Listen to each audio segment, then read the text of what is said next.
ఆయన అన్న పిఎం కిసాన్ ఉపాధి హామీ కరువు పని తీయడం అన్నది నాకేమంతగా మంచి పని అని అనిపించట్లేదన్నా.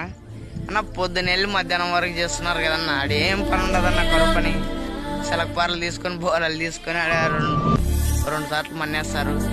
అదే కరువు పని కింద రైతుల పొలాల్లో వచ్చి పొద్దున మార్నింగ్ నుండి మధ్యాహ్నం 12 గంటల వరకు అయినా కానీ ఒక స్కీమ్ అన్న రైతు పొలాల్లో ఒక ఊరికి 10 గ్రూపులు లెక్క ఒక్కొక్క గ్రూప్ ఒక రైతుకి వెళ్ళి ఈరోజు కలుపులు తీయాలి, ఈరోజు కంకి కోయాలి, ఈరోజు విత్తనాలు వేయాలి, నాట్లు వేయాలి అనే స్కీమ్ పెట్టినారనుకో రైతులకు చాలా ఉపయోగపడుతుందన్న.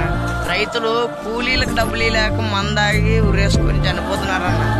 ఒకప్పుడు రైతే రాజన్నారన్న, కానీ అలాంటి రైతు కూలీలకు డబ్బులు లేకున్నాడన్న. వానలు వచ్చిందిలే ఏం లేదన్న, కరువు పని గుంతలు చేస్తున్నారు. కరువు పని గుంతల వల్ల ఏం లాభం లేదన్న. కనీసం ఆ స్కీమ్ కింద అయినా కానీ పొలాల్లో వచ్చి పని చేసేదన్నా అయితే ఏదో రైతు బాగుపడతాడు. పొద్దున 8 గంటలకు వచ్చి మధ్యాహ్నం 11 గంటలకు ఇంటికి పోయినా కానీ కనీసం సగం పని జరుగుతుందన్న రైతుకి. ఇలాంటి స్కీమ్ కావాలని కోరుకుంటున్నానన్న.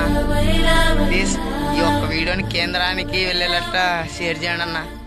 ఇదే నా కోరిక. రైతులు చాలా కష్టపడుతున్నారన్న, మేము కూడా రైతులమే.